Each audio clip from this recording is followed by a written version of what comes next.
मोहम्मद रफ़ी साहब को फ़िल्में देखने का कोई ख़ास शौक नहीं था। मोहम्मद रफ़ी साहब ने कुछ ही फ़िल्में सिनेमा हॉल में जाके देखे होंगे और वो भी अपने बेटे खालिद के मनाने पर कि ये फ़िल्म अच्छी है और इस फ़िल्म में आपके गाने भी हैं। तो मोहम्मद रफ़ी साहब अपने घर वालों की खुशी के लिए फ़िल्म देखने सिनेमा हॉल चले जाते थे और सिनेमा हॉल में जाकर चुपके से पीछे के सीट में बैठ जाया करते थे और कुछ लोग मोहम्मद रफ़ी साहब को पहचान जाते थे और ये बात फैल जाती थी कि मोहम्मद रफ़ी साहब सिनेमा हॉल में मौजूद हैं और पीछे के सीट पे बैठे हुए हैं। तो ऐसा ही कुछ हुआ जब मोहम्मद रफ़ी साहब 1976 की फिल्म लैला मजनू देखने के लिए सिनेमा हॉल गए अपनी फैमिली के साथ और सिनेमा हॉल में चुपके से जाकर पीछे के सीट पे बैठ गए। तो कुछ लोगों ने मोहम्मद रफ़ी साहब को पहचान लिया और ये बात मूवी हॉल में फैल गई कि मोहम्मद रफ़ी साहब सिनेमा हॉल में मौजूद हैं और वो पीछे के सीट में बैठे हुए हैं। तो जब इस फिल्म का मोहम्मद रफ़ी साहब का गाया हुआ गाना सिनेमा के पर्दे पे आता और गाना चालू होता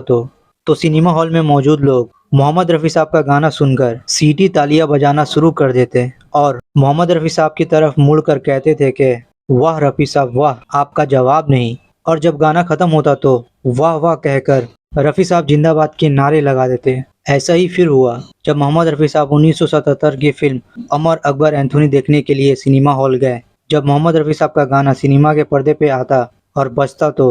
लोग सीटी ताली बजाते और मोहम्मद रफ़ी साहब की तरफ मुड़कर वाह वाह रफ़ी साहब कहते और रफ़ी साहब जिंदाबाद का नारा लगाते। लोगों की ये मोहब्बत देखकर मोहम्मद रफ़ी साहब की आंखों से खुशी के आंसू छलक पड़े। तो जब मोहम्मद रफ़ी साहब सिनेमा हॉल में होते और मोहम्मद रफ़ी साहब का गाना बजता तो वाह वाह रफ़ी साहब कहने वालों की आवाज़ से सिनेमा हॉल गूंज उठता था